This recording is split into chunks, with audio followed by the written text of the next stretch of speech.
les vadrouilleurs, on se retrouve aujourd'hui au Portugal. Comme vous pouvez le voir, le temps est grisâtre, mais il fait quand même bon. On est mi-octobre, donc ça s'explique. Aujourd'hui, on est donc en Algarve et je vais vous donner dans cette vidéo nos plus belles étapes à ne pas louper si vous venez ici visiter le Portugal. Et on commence tout de suite avec Faro. Et oui, c'est sûrement ici que va commencer votre itinéraire en Algarve, puisque c'est ici que se situe l'aéroport pour venir visiter cette partie du pays. Faro, c'est évidemment un incontournable de votre road trip et je vais maintenant vous donner les différents lieux à ne pas louper. Le premier, évidemment, l'église do Carmo. C'est en plein centre de la ville, vous avez un parking gratuit juste à côté. L'entrée est seulement de 2 €. Attention quand même aux horaires et aux jours de visite parce que ce n'est pas tout le temps ouvert, mais c'est vraiment un incontournable. À l'intérieur, vous avez tout qui est d'or, des petits chérubins comme on a peu l'habitude de le voir dans une église française. C'est vraiment magnifique. Et le clou du spectacle, c'est la chapelle aux eaux. C'est par l'église que vous irez visiter cette chapelle aux eaux et l'entrée est incluse dans le billet d'accès à l'église. La chapelle aux eaux, c'est quoi ? Des ossements humains qui recouvrent entièrement la chapelle. C'est vraiment un incontournable de notre visite et je vous le conseille vivement aussi. On passe tout de suite au deuxième lieu à ne pas louper à Faro. L'Arco da Vila. L'Arco da Vila, c'est quoi ? C'est une porte historique qui sépare l'ancienne ville de la nouvelle ville. Et je vous conseille d'aller visiter le centre historique en passant par cette petite porte qui avait été entièrement détruite par un séisme, mais heureusement reconstruite. D'ici, de ce point de départ-là, vous pourrez vous perdre dans les ruelles de Faro. C'est aussi un incontournable selon moi lors de votre visite à Faro. Troisième lieu incontournable de Faro, la cathédrale de Faro, évidemment. Pas une immense cathédrale comme on peut l'imaginer, mais vraiment très intimiste. L'entrée est de 5 € par adulte. Les enfants, c'est gratuit jusqu'à 14 ans tout de même.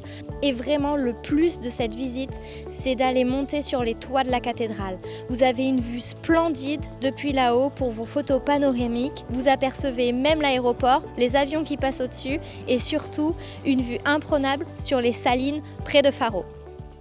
En parlant des salines, c'est vraiment un lieu incontournable si vous êtes sur Faro. C'est à environ 15 minutes de route du centre-ville, mais vraiment à ne pas louper. Vous pourrez évidemment visiter les bassins de sel en visite guidée ou vous balader autour, mais il y a aussi un endroit où vous pouvez vous baigner dans le bassin. Pas seulement se baigner et pouvoir flotter comme dans la mer morte, vous pouvez aussi vous enduire debout. Ça, c'est extrêmement ludique, on l'a fait, c'est bon pour la peau et je vous confirme, c'est super chouette.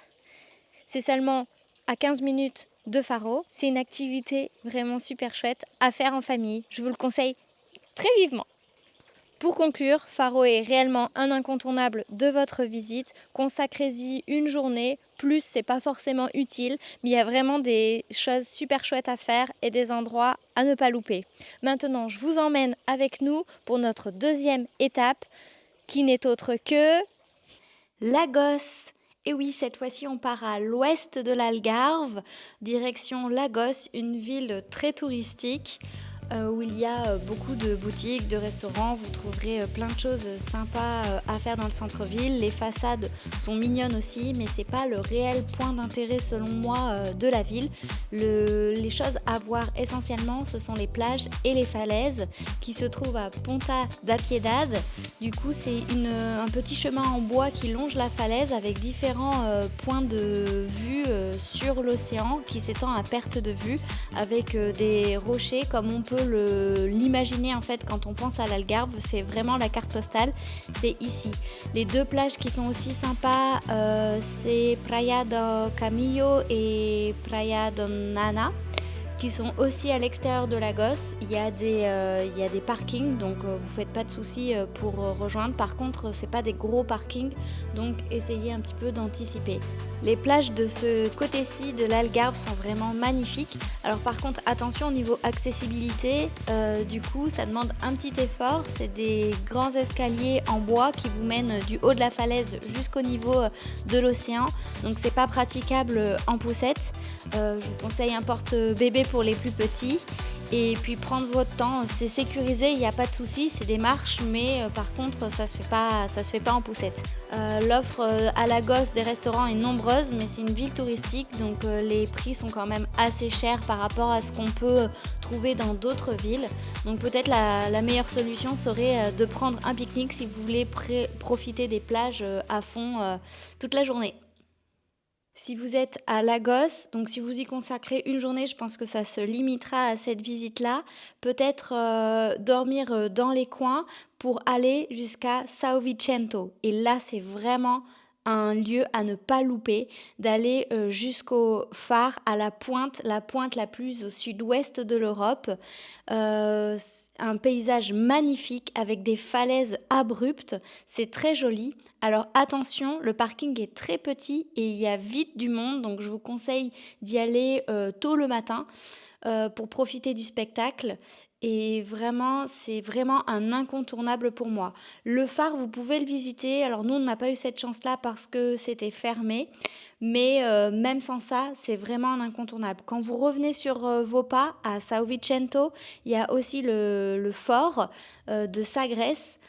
Pas forcément utile d'aller le visiter. L'entrée est à 10 € de mémoire. Nous, on l'a pas fait. On s'est baladé autour et c'est franchement très très agréable. Maintenant, on va revenir un petit peu sur nos pas pour aller à notre troisième étape de cet itinéraire dans l'Algarve, direction Carvoeiro. Pour moi, c'est vraiment la ville étape de votre itinéraire en Algarve. C'est central pour pouvoir visiter plein de choses autour et notamment ce qu'on aimerait tous faire quand on vient en Algarve. Il s'agit des grottes de Benaguil, bien sûr.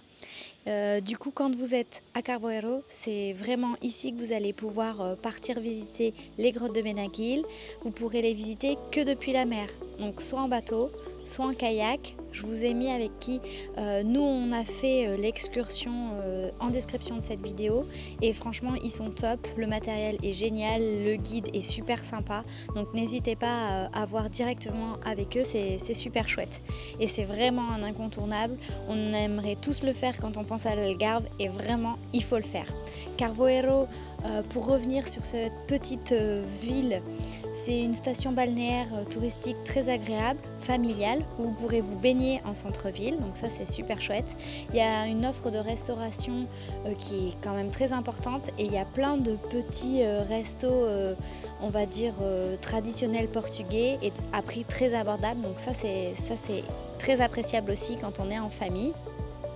Pour revenir sur le côté sportif, c'est aussi depuis Carvoeiro que vous pourrez faire une belle randonnée, une randonnée de 6 km qui part de... Alors, elle fait 6 km. La portion la plus sympa, c'est de la plage de Domarena jusqu'à la plage de Benaguil.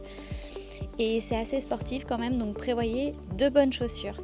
Encore une fois, que ce soit pour la randonnée ou pour la grotte de Benaguil, venez très tôt parce qu'il y a beaucoup de monde, même hors saison. Vous voyez, nous on est au mois d'octobre et à Benaguil, après 10 heures, il y avait énormément de monde. Donc prévoyez de vous lever tôt, ça vaut vraiment le coup. Quand vous êtes à Carvoeiro, vous avez aussi un truc super sympa à faire en famille, ça s'appelle Sun City. C'est un parc où il y a des sculptures de sable. Ça prend environ 1 heure. Au niveau du tarif, ils font des tarifs familiaux. Nous, on a payé 29,50 € pour 2 adultes et un enfant, mais je crois que c'est le même prix pour 2 adultes et 2 enfants. Il faut compter à peu près 1 heure, 1 heure et demie facilement pour pouvoir vous balader et les sculptures sont super sympas. Donc voilà, au niveau de Carvoeiro, c'est à mon sens, je le redis, le point de chute à ne pas louper. Si vous devez faire qu'un logement dans l'Algarve, c'est ici, vous pourrez rayonner sur tout l'Algarve facilement sans faire des heures de route. Et maintenant, on va passer à la petite pépite de notre road trip en Algarve, la dernière étape de cet itinéraire. Est-ce que vous connaissez Silves? Alors, est-ce que vous connaissez cette petite pépite de l'Algarve? On se situe ici à Silves, à environ 25 minutes de Carvoeiro. C'est une ancienne cité médiévale où les bâtiments sont très colorés, les petites ruelles sont très colorées. Et ce qu'il y a d'intéressant à voir ici, c'est bien sûr le château avec les fouilles archéologiques qui s'y traitent actuellement. Tout est de briques rouges. L'entrée pour visiter ça est de moins de 3 € par personne. Donc c'est pas grand chose et ça vaut vraiment le coup. Vous aurez aussi une magnifique vue sur la vallée. Juste derrière moi se trouve le Café da Rosa. Vraiment un immanquable pour une petite pause pour le goûter ou si vous voulez vous abriter si comme nous il fait pas beau parce qu'aujourd'hui ce sera notre seul jour où malheureusement il n'a pas fait beau. Les pâtisseries sont vraiment à tomber, il y a une décoration typique, c'est vraiment super chouette. Et comme je vous le dis, du coup, si vous êtes à Carvoeiro, à 25 minutes seulement, vous pouvez venir ici. Il y a des parkings, tout est prévu. Et les ruelles, je vous conseille de vous y perdre, c'est vraiment, vraiment mignon. C'est sous ces quelques gouttes que se termine notre road trip en Algarve. Mais restez connectés parce qu'on se retrouve très bientôt pour une nouvelle vidéo, toujours au Portugal. En attendant, je vous laisse avec quelques images de ces quelques jours dans le sud du Portugal et je vous dis à très bientôt pour une nouvelle vidéo.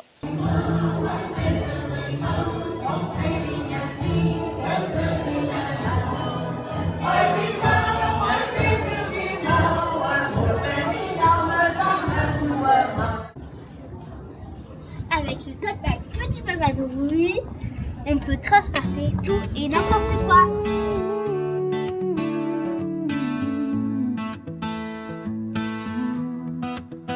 Amanhã será momento exaltante. Esperamos tanto tempo por isto. Finalmente vamos revê-los. Amanhã pegamos na estrada sem saber. Já imaginava os bons momentos que íamos viver. Estou ansioso por lá chegar, desfrutar de um instante com os meus mais velhos e saborear finalmente o verão. Quando sentes que a vida está em suspenso, que a esperança se esconde muitas vezes na escuridão, mas que tudo isso faz sentido, pois desenhou o teu futuro, no qual te encontras hoje. Agora estou aqui, sozinho entre todos, enquanto eu também preciso que venham em meu auxílio. Não entendes porquê? Ninguém acredita, perdi a fé. Quando sentes que a vida está em suspenso, que a esperança se esconde muitas vezes na escuridão, mas que tudo isso faz sentido, pois desenhou o teu futuro, no qual te encontras hoje. Si toi aussi tu souhaites réaliser le même itinéraire que nous ou que je t'organise ta vadrouille de A à Z dans le monde entier, n'hésite pas à me contacter directement. Tu as tous les liens en description de cette vidéo et on se dit à très bientôt. Hein? Ah ben c'est déjà vous? Petit Pavadrouille, bonjour!